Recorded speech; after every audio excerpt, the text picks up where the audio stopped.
Okay, good afternoon. Can everybody hear me? I guess we are all ready.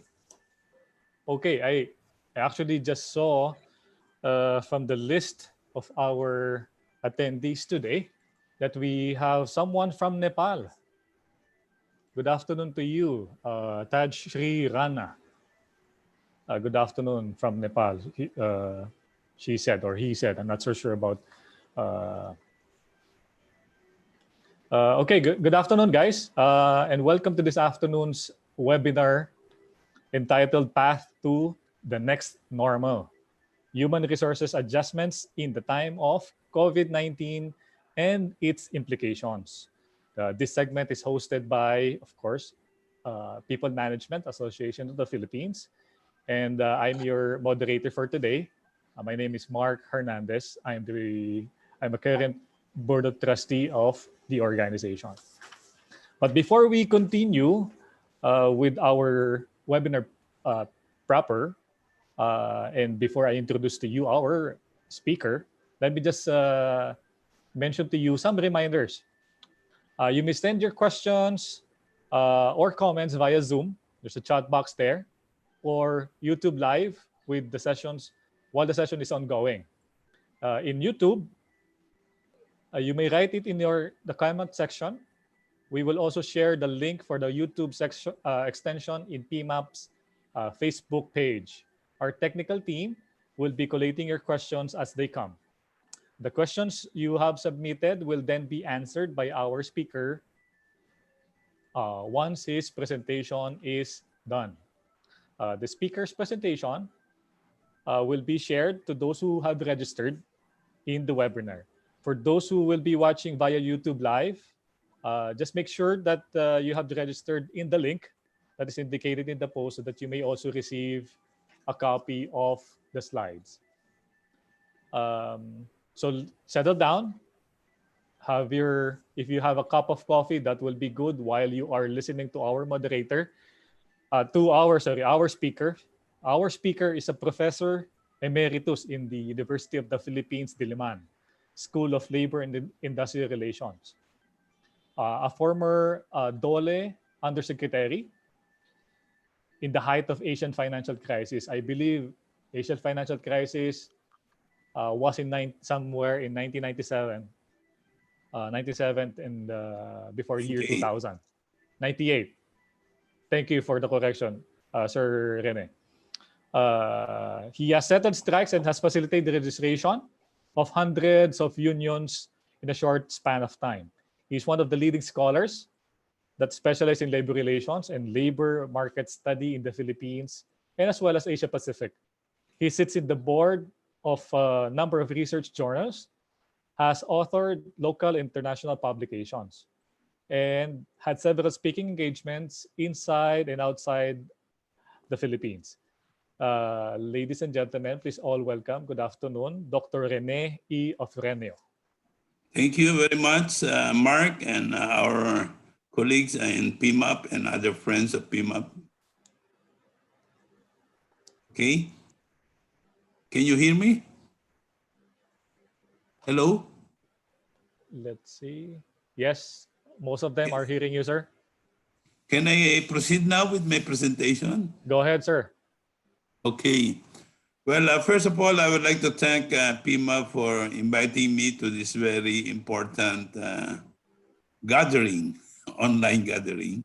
And my topic, I just have a dozen slides focusing on adjustment challenges in COVID times. Of course, this is a situation that is developing and will continue to evolve. Whether this epidemic is flattened soon or later.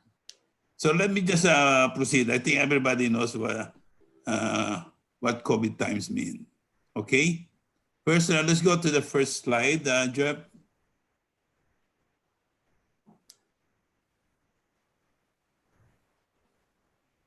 First slide first. There. Now, let me start by saying that even before the outbreak this year of this COVID, there's already so much turbulence in the Philippine economy as well in the Asia Pacific and even worldwide. I think PMAP, if I'm not mistaken, is one of those who institutions who is popularized the term BUCA. Mm-hmm. Means vulnerable, uncertain, complex, ambiguous word. It's a BUCA word.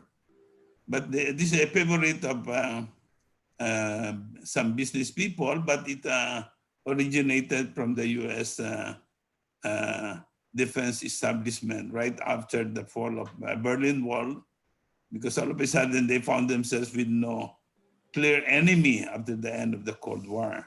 Then you have this series of terrorist attacks around the world. But on the part of the trade union and civil societies here in the Philippines, always also outside the Philippines, the term that they're using is UUP. It means we have a very unequal world, unsustainable, especially in relation to climate change, and precarious. I'm sure you have heard this a lot in PMAP in relation to the discussion of the trade unions on their proposed SOT, Security of Tenure Law. And up to now, we're debating that. Next slide, please. Now, with the COVID pandemic, this book of word of business or the unequal and sustainable precarious world of the CSO is bound to deepen. In some academic, in the academic circles where I move, the projection is this pandemic worldwide cannot be resolved in 1 year. Probably it will even last 18 months. So we're facing a very serious problem. As a matter of fact, before coming to this meeting, I was reading this note from the University of Toronto, Canada, that they're saying it's really a different world this year and next year. And they're holding on to this projection of 12 to 18 months. Next slide, please. So given the situation, I think HR adjustments, those who are in charge of managing work relations, deployment of people to make business run, they cannot avoid making adjustments. This is critical in keeping business and employment going today and after. Of course, we have learned in PMAP as well in our school, the HR mission of a company is always aligned with the business mission. And then, but even if this is the case, HR managers are also in a position to influence business decision, especially labor concerns. What I mean is, as much as possible, business decisions, restructuring, or any rationalization should consider the points that will be raised by our human resource managers. Next slide. Now, what is the cause of failure to adjust? We have seen this many times in the past. In the midst of tight competition, even if the economy is growing, but particularly in a situation where the economy is down, no adjustments means business and jobs are bound to die because we fail to grow and compete. I think I don't have to give you examples of that. But not all adjustments are good. Bad adjustments can lead to death by 1,000 cuts. So therefore, the challenge for all of us is how to make good adjustment to survive and grow. And in line with this, you're very familiar with this technique, continuous improvement, wholly or partly by department. And sometimes some companies They even have what they call as continuous reengineering. Next slide, please. Now, what kind of adjustments? I hesitate to say or prescribe one particular recipe. There's no grand recipe. Every company, every industry has to tackle the needed adjustments. There's no one size fits all formula. What I can say only is there are three major adjustment frameworks being followed by companies in general. Number one is the minimalist. The minimalist is trabahong tamad po yan. Maintain present system, just follow legal orders, and that's it. Meaning business as usual. Just like not doing anything. The second one is race to the bottom. And again, this is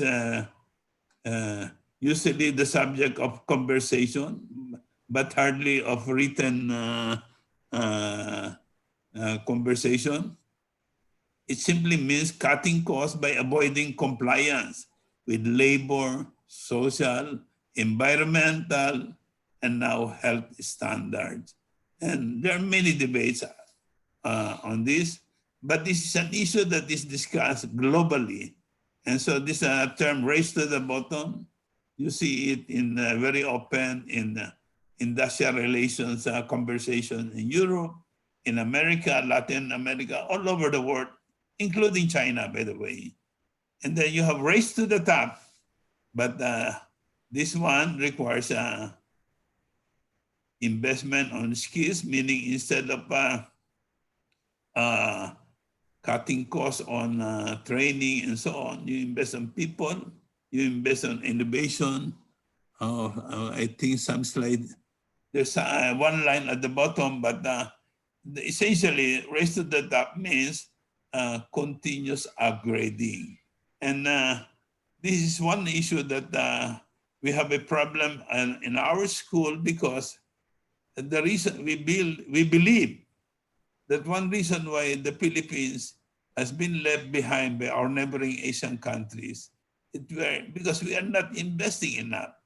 We're not investing on better industry, and then we're up to now we are not able to produce a Samsung. We're not able to produce a Toyota, a Huawei. You have all these big brands that are conquering the world market. And it's because, not only because of failure to industrialize, failure to invest on technology, but also failure to invest on people. Because after all, people are the ones that move all these things. Next slide, please. So what we are saying, adjustments, eventually specific adjustments depend on the CEOs. Of course, you have the son of the owner, the daughter of the owner, and HR managers, hopefully. And it also depends on their attitude, conscience, and knowledge and understanding. Right now, you take hold of a major industrial relations or labor personal handbook. There's a smorgasbord of industrial relations, human resource approaches to choose from. Sometimes it's a choice has to be made by you, like short-term survival. You can have forcible layoff, or you can go into forced leave. Announce a reduction of jobs, or to keep people in the market. You propose some job sharing. Internal or external labor market, it sounds very technical, but it's a labor economics term. Internal labor market means you focus really on skills and engagement of people. I noticed that PMAP has a program on employee engagement. That's very important, but you cannot push employee engagement if your system of hiring is not dedicated to ultimately upgrading people, so that eventually they will upgrade the company. And external labor market is relies on services of disposable workers. A layman translation of this is easy to hire, easy to fire, and these are the roots of this continuing debate in the Philippines on the endo problem and of employment, or what our Asian neighbors, I'm sure our Nepalese friend is listening. In South Korea, they call it irregularization. In Japan, non-standardization. Then you have hard bargaining, or instead of hard bargaining, you go into integrative bargaining. You bargain on the basis of the future. And if there's no union, you initiate constructive dialogue with the employee and so on. So it's all choices. There are many choices.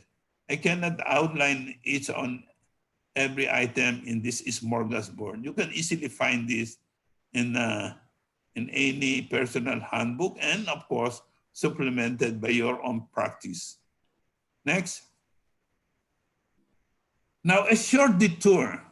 You see, I'm fond of history, a bit of industrial relations, because I am a professor emeritus.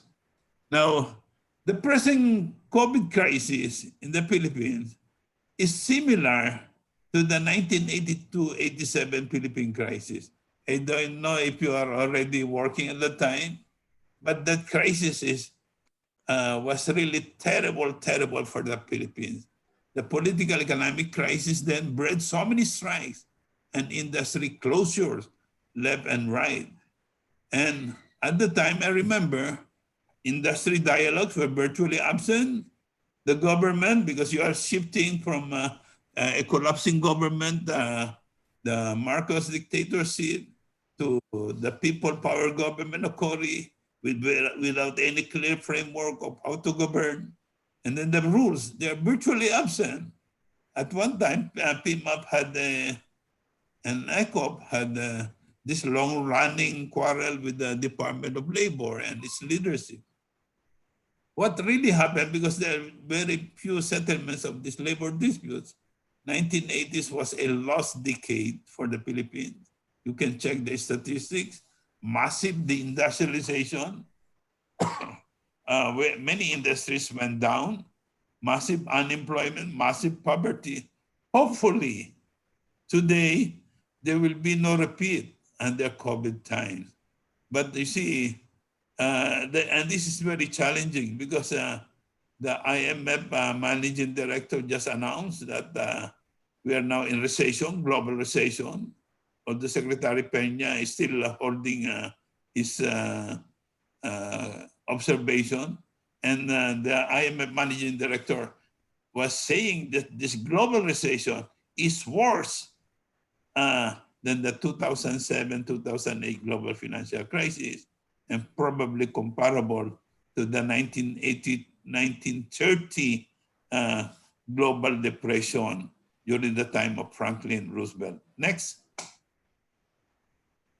Now, the 1980s crisis was, we have a series of crises, but there are some lessons to be learned. In 1997-98, we have this Asian financial contagion, many strikes, and closures too, but there were very few outstanding cases of survival and growth, made possible by dialogue, employee support, and partnership building. I was with the Department of Labor at the time, but I remember very well the case of Asian Transmission. Their market shrunk by more than 50%, but they were able to maintain their almost the entire workforce. And then after the crisis, they even doubled, because the Asian Transmission was saved partly by cooperation by the employees and employee making constructive suggestions on how to reduce waste, how to improve productivity. Mitsubishi, it was a very almost violent strike. The gates of Mitsubishi were padlocked by the workers, but eventually through dialogue, they were able to sit down and eventually turn the crisis around. And Universal Robina was closed for all half a year. They have many cases left and right, but somehow we were able to open a dialogue. And then shortly after the crisis, Universal Robina zoomed like anything based on the partnership of union and management. And that's when the time when you have this C2 soft drink outdistancing Coca-Cola and Pepsi-Cola. But it would not have been possible had there been no partnership with the union and management. So you have cases like that, but based on dialogue. Now, 2007, 2010, there was a global financial crisis, limited impact on Philippine economy and labor market. But this time, the industrial relations system was more prepared. You have the National Conciliation Mediation Board, and then ECOP and PMAP. They're very active in organizing seminars left and right, more proactive like what you are doing now. Next. However, let's go back to COVID. External environment under COVID, very uncertain. Last year, there were a lot of discussions in PMAP, in Soler, in many forums on industrial relations about disruption. Disruption caused by the fourth industrial revolution, the technology revolution, disruption by the US-China trade war, disruption by rising xenophobia in labor-receiving countries. You have disruption by Middle East conflicts. And then in particular, our industries connected with the global value chains like electronics, auto parts, they are affected. Now with COVID, it's a major, major disruption. And today, many countries are a lot poorer. Italy looks like a developing country again. OFWs everywhere. We have in about 140 or 150 countries. Everywhere, they're being asked to go home. And I am afraid this leg of the economy, the source of consumption-led growth in the Philippines, will become less and less role in the economy. More protectionism among countries. Trump continues to bash China, and domestic industries are being hit. Service and consumption industries, tourism, entertainment, and so on. The GBC-linked industries outsourcing is very difficult, and that's why you see NEDA is saying that we will have a V-curve recovery, meaning down and immediately up. I beg to disagree. It will be a long U-curve. And that's the projection also in many countries. That's the more realistic one. And those, for example, those who lost their jobs today, this last month and this month, I don't know if it's easy for companies to hire or rehire them, and the adjustment will be a bit difficult. Next. So, and within the firm, you have to make some adjustment. I think physical distancing, spacing for work, will now become part of the rules. So here, you see, in the 1970s and 1980s, when I was studying industrial relations,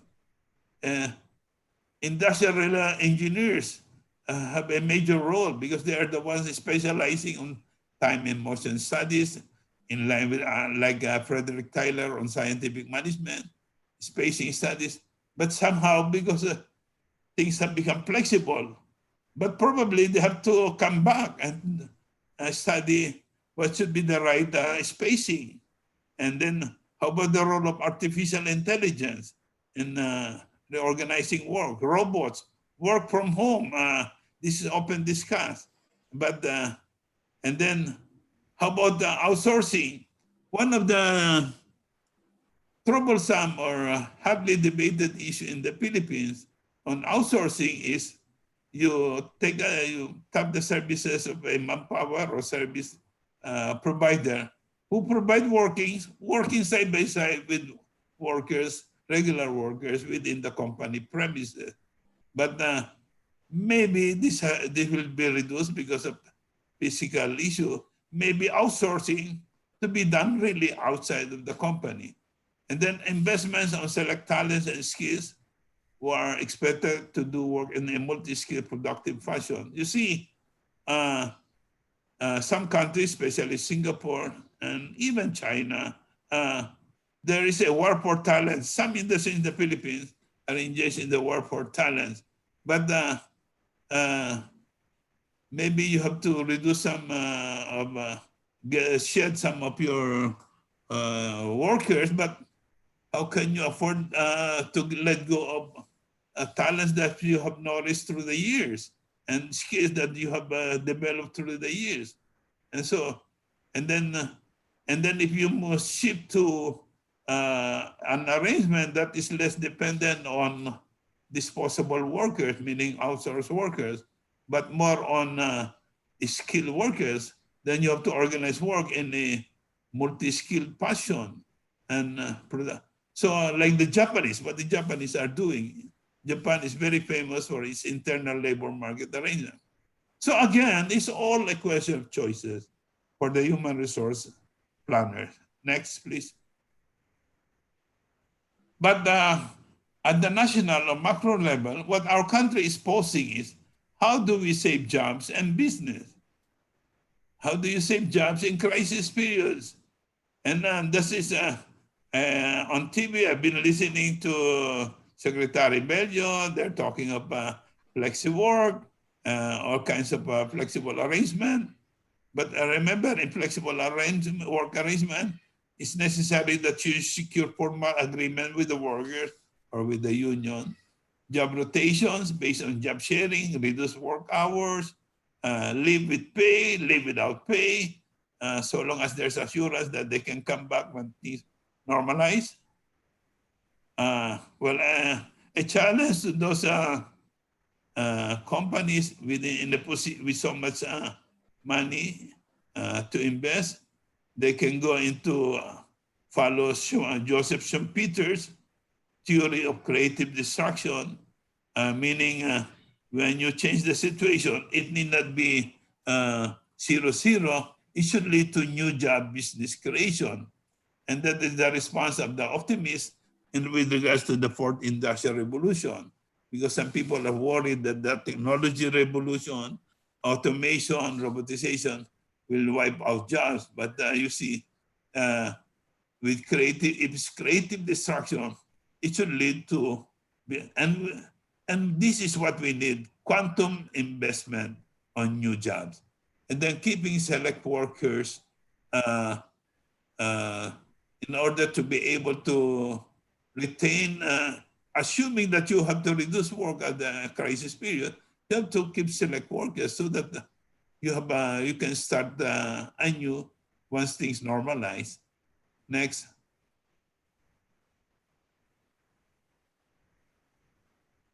Incidentally, these are keeping select workers so in anticipation of normalization. This is a common practice in the construction industry because construction industry is very difficult to get skilled, veteran, reliable workers. You cannot afford to let go of this. So sometimes, even if there are no job orders, some big construction companies retain in their pool these skilled workers because anytime they will be called to, they can be deployed when there is a job order or when things normalize. Now, let me conclude. There are some good practices in COVID times. You can, this is just a preliminary listing, Mark. One, Yes, we have to invest on training skills, especially in this lockdown period. We have to keep lines of communication open, be transparent, be consultative. You see, my experience tells me that sometimes some companies they try to hide some difficult realities from their employees or even from some of their supervisors and middle managers because they're worried of the reaction. but sometimes it leads to more serious problem. Just like what the Chinese did. They tried to hide what's happening in Wuhan, the whole month of December and January. And now everybody in the world is blaming China for this irresponsible secretiveness. Support welfare programs for employees, direct and indirect. This is a major issue now under the Bayanihan Hill as one. And I think Dole is asking companies to do their share, try to support these employees. I think it's easy with regard to the regular workers of the company. But how about the indirect ones, those that are under the outside service providers? Mine interests not only of shareholders, but also of stakeholders, workers, consumers, community.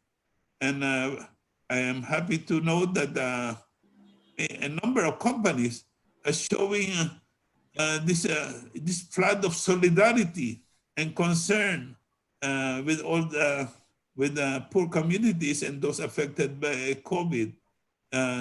It's in great display on TV. But I hope more, these 1,000 companies should all be involved, because I can see there are only about 50 or so companies. Build partnership with government, national, local, CSO, because you see, there is this theory of whole of government approach in solving an epidemic, but the best approach is whole of society approach, meaning everyone, local, civil society, companies, industry should be involved. And then internally use the crisis to scope on existing human resource issues. Maybe there's some things that you have to redraw on deeper reflection and refocus your priorities. And yes, invest on health as a guide to higher productivity. We have been, in the school, we have been saying this is very important. The more you invest on health, the more, eventually, the more profitable you become, especially if you link health and safety with productivity programs. But of course, productivity does not come out of the blue. You have to link it to skills training and so on, integrative manner. So to conclude, next slide, please. In conclusion, Mark, dear friends in PMAP, this is the world we are in. Let me quote from Charles Dickens, A Tale of Two Cities. It was the best of times, it was the worst of times, it was the season of light, it was the season of darkness, it was the spring of hope, it was the winter of despair. We were all going direct to heaven, we were all going direct the other way. Now our proposal in PMAP, let darkness be replaced by light and season of despair replaced by season of hope. Let us all go to heaven. Thank you. Magandang araw po. Excellent. Good. Thank you, Dr. Afraneo, for that wonderful presentation of yours. All right. We have some questions that we have collated so far. Let me just read one of them. Question number one, may we have a copy of your slide and email? Well, all those who have registered will receive a copy of this recording and a copy of the slides of Dr. Rene Ofreneo. So that's done. Question number two. Question number two, Sir Rene, is from our attendee from Nepal, Tajshri Rana. The question is, or the statement, I'm curious as to how we can engage and recognize who are working for the company from home or on field. Can you comment on that, sir? Well, it's up to, you see, here in the Philippines, with the call center, we have a very big call center BPO sector.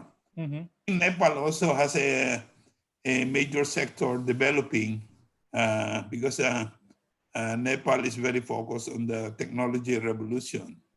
They use robots in some of their restaurants.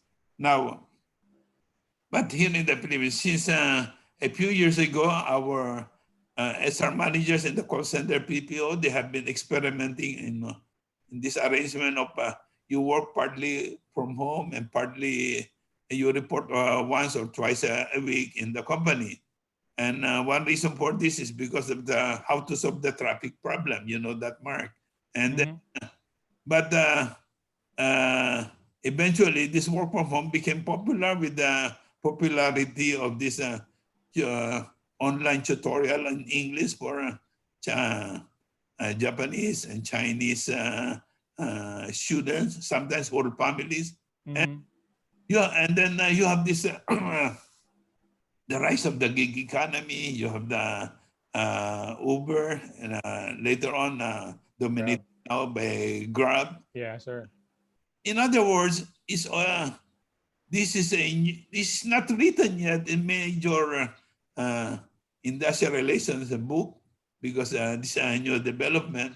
But this shows to you the changing labor market, and industrial relations manager or human resource manager, including academics like us, we need to sit down and find out what should be the rules, right? Department of Labor and some agencies in the government are confused on how to deal with this. But for the HR manager, the immediate issue is how to develop the metrics, the work metrics, which is usually the basis of your compensation, output, and so on. Yeah. And I cannot answer because it has to be done by individual company. They do it. Long time ago in the field of journalism, they have been doing this, but the main output is in terms of the news or stories that a reporter is able to send by email wherever they are in the country. Yeah, I think that's a good response already, sir. Thank you for that. I hope that we were able to answer your question, Taj Sri Rana of Nepal. Let me just read, sir. Someone's greeting you, a former student of yours, Jet Manalo. Ang sabi niya, great to see you that you're you're healthy and still lecturing. Congratulations daw sa inyo, sir. A former student of yours, UP Soler. Ay, magandang hapon. Jet Manalo, so sir. Healthy, but I can still drink wine. Oh yes, that's good. Sir Jet, Sir Rene, for the purpose of our viewers, can you move ng konti yung yan? Kasi hindi nila makita yung kagwapuhan nyo eh. Okay, sorry. That's all right. Okay, another question. Let me read it from Garni Alegre. How about for one work shift, manufacturing facilities, specifically factory workers, how can HR balance job security, preservation of benefits, while at the same time taking into consideration physical distancing, which might be the most important tool to prevent COVID moving forward in the meantime that there is no vaccine yet? Yeah, that's what I meant when I said that maybe we have to bring back the industrial Yes, sir. Correct. The industrial engineers. Yes, and they have to find out what is the best arrangement. Yes. You have to do some experimentation, and Correct. and some companies are already doing experimentation in terms of staggering the workforce in terms of batches. Yeah. In certain periods of time. You really have to do a lot of including re-engineering, but also redesigning of job. I think if you want a good source on reference on redesigning of jobs, just you take a look at what Singapore is doing. They have been doing a lot of redesigning of jobs, especially for the elderly, because in Singapore they want the elderly to work up to the age 70 or so. But they redesign jobs. They have project advantage, and they're very ahead of this. Okay. This one, sir, is very interesting question because most of us, since the start of this ECQ, were forced to do work from home. Good question. How do you handle or address dysfunctional employee or employees during work from home arrangement?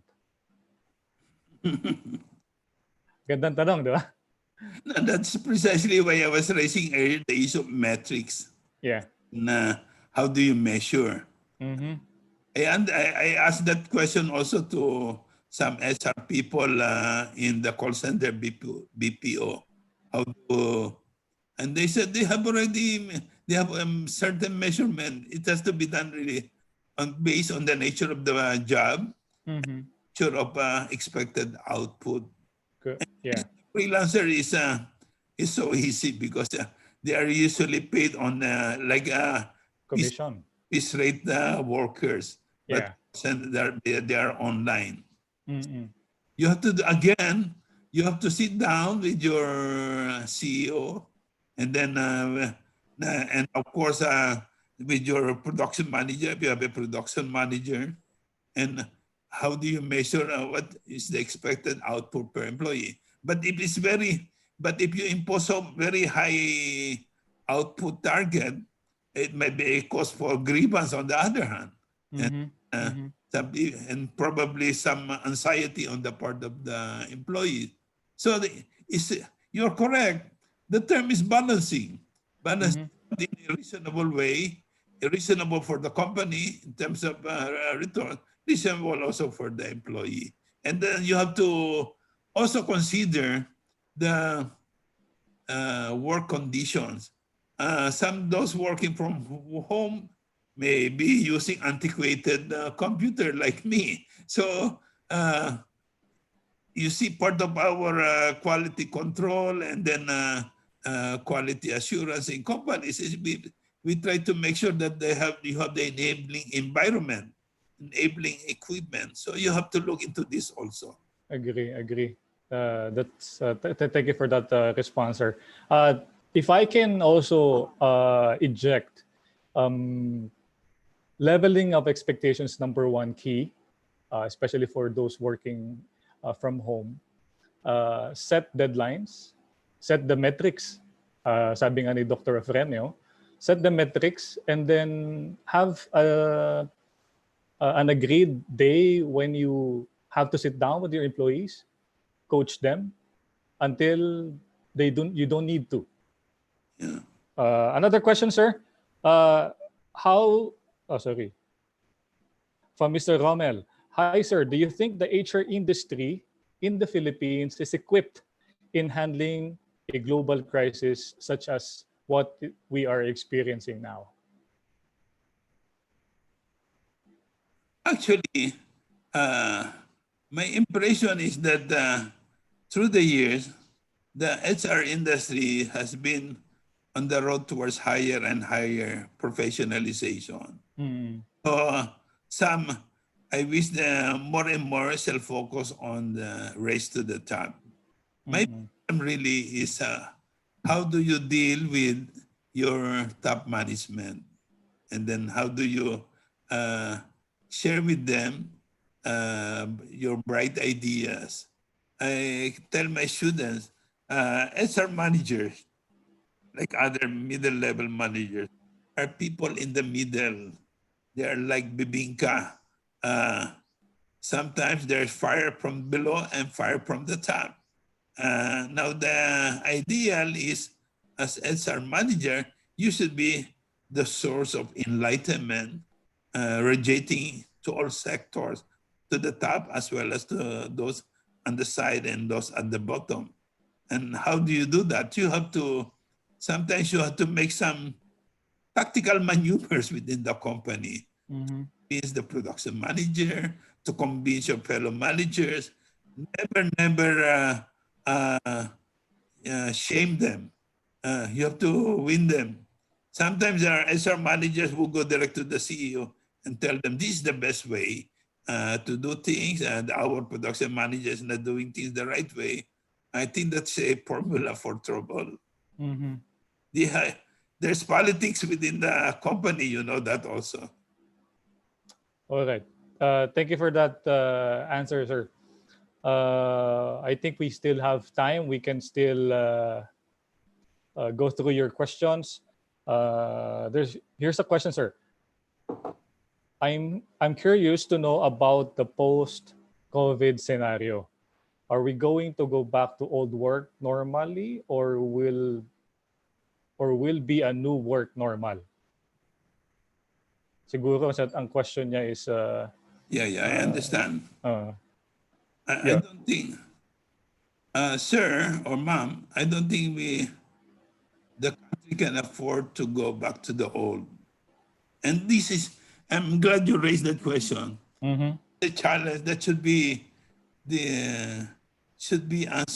addressed to the government leadership, especially to NEDA, DOR, DTI, DA. When I hear them speak on TV, they usually refer, when this is over, we go back. Go back where? You see, the world has changed. You see, Trump, for example, is trying to bring back all the jobs it has outsourced. And mhm, I mentioned to you the disruption, a disruption of the global value chains. It's changing also. Even Japan is changing its arrangement with China. It's trying to retreat from China. It could have, Japan could or should have placed some of their GBC investment in the Philippines, but unfortunately, they favor Vietnam, and Vietnam is now booming like anything. And what I'm saying is, we need to go forward. For example, a major problem is most of you in the HR now are in the service industry because it's the biggest sector now in the Philippines. correct. But the service industry is largely fueled by remittances of overseas Filipino workers. Mhm, It's declining. It has been declining since 2017, but gradual. But the problem is the decline might become accelerated because of this COVID. And right now, I know that many OFWs are stranded in many countries. And I don't know how they are surviving, especially those in Italy, Spain, UK. There are hundreds of thousands of workers there. In the Middle East, you also have problems, and then Singapore and Hong Kong. Now, this is a major source of growth for our service industry and tourism also, transport. So you see, now, but should we just we shall do nothing? No, we have to look forward. That's why I was trying to tell you earlier. We should also convince our management. They go into constructive destruction, meaning find ways where we can invest in new areas. mhm, And you see, I am not a fan of Mr. Ramon Ang, but I am amazed at what he has done in the case of San Miguel, mhm. transforming it from a beer brewery company to so many things. Yes, correct. And they're now into different public work projects. And then on the food shortage of the country, he even had this temerity to say that they have the response to this. So we need to have this quantum leap in investment. But Mhm, we hope that HR managers should be in a position to advise, to have some inputs on this. And then at the same time, you have to do transformation within. mhm, Transformers. We have this reorganizing the plan, the design of the production or business process of different jobs is part of the transformation. We have so many things to do. mhm.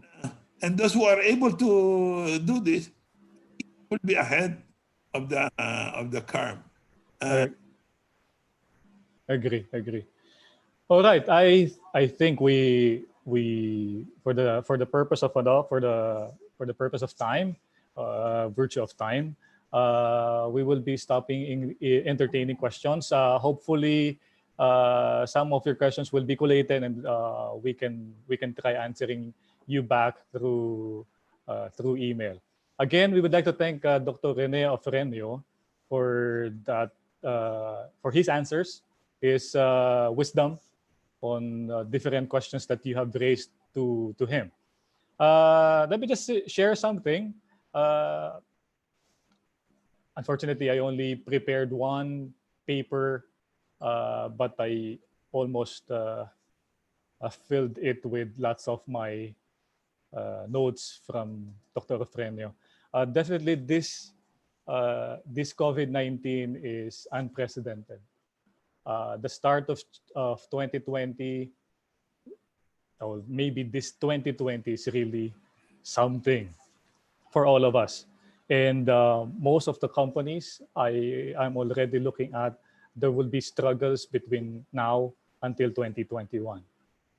But oh, there will be changes in manner of conducting business moving forward, and on how we do our work. Well, that has been started since the ACQ. Uh, some key points that I would like to share with you. One is Dr. Efrenio mentioned the VUCA, the volatile, uncertain, and complex and ambiguous world that we have right now. This very complex and actually the ambiguity uh, increases our anxiety. With that, there's a counter. I believe most of us HR leaders know the counter of the VUCA world, which is also VUCA, which is concentrated on vision, understanding, clarity, and agility of each organization. My second point is we have to keep our engagement as HR leaders. As mentioned by Dr. Efrenio, communication is very key. So we have to provide a few items in keeping the engagement through. Let's provide psychological safety to our workers. Then let's have a clear and defined key performance indicators or KPIs. And let's revisit, let's clarify and define once again how we do things, the workflow. That's why nabanggit ni Dr. Freno kanina, the invitation to come back of the industrial engineers. But we can also be like that. We can be industrial engineers in our respect. And then leverage digital tools. Zoom suddenly became a sought after tool since the ECQ. Would you believe that? And this is major political. Maybe this is the reason why they got a lawsuit. That's my personal opinion. My third point is there's no grand recipe, sabi nga ni Dr. Efrenio. It will really be dependent on each businesses we are in and industry that we are in. The adjustments must be made through collaboration with your leaders and your employees. You have to be transparent with them, and some of the solutions could be solicited from them. So open that communication, collaborate with them. And then those who have their vision, mission, values, center your decision making from your core values. And how do you want to move forward? Look at your mission, revisit that mission. And then my fourth point, the actions that can be taken by different companies. Think of reforms. Think of reforms, being resilient, and being imaginative or innovative. So that moving forward, when things are beginning to be normal, we can be again up and running organization, and we don't need to let go of our employees. To our speaker, Dr. Rene Ofrenio, marami po salamat for generously sharing your expertise. To our audience, thank you so much for actively participating in this webinar. Before you log out, we encourage you to answer the survey in the link below so that we may know that how we can improve moving forward with our webinar sessions dahil marami pa to up and coming. On April 14, the PMAP will also be holding a virtual training on administering labor relations, labor standards and benefits by Attorney Ranulfo Payos as our speaker. To know more, you can subscribe to PMAP's page and stay tuned for more webinars. You may visit our website at pmap.org.ph. And for advisories and issuance regarding to different government agencies related to COVID-19, you may also send your questions to HR Help Desk at pmap.org.ph. So in behalf of our President, President Loy, Mila Echeverria, our Executive Director, Rene Hener, and the PMAP Board of Trustees, including yours truly, marami pong salamat and good afternoon. Stay safe and always sanitize. Bye. Salamat.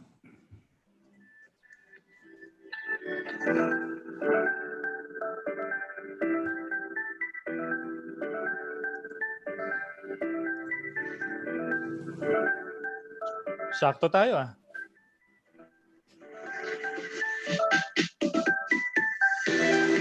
Thank you so much, sir. Thank you. Thank you. Dr. Rene, maraming salamat and nice to electronically meeting you. So I can leave the meeting now? Maraming salamat. Yep. Yeah. Okay, bye-bye. Thank you for having me. Thank you, sir. Thank you so Bye. much. Bye.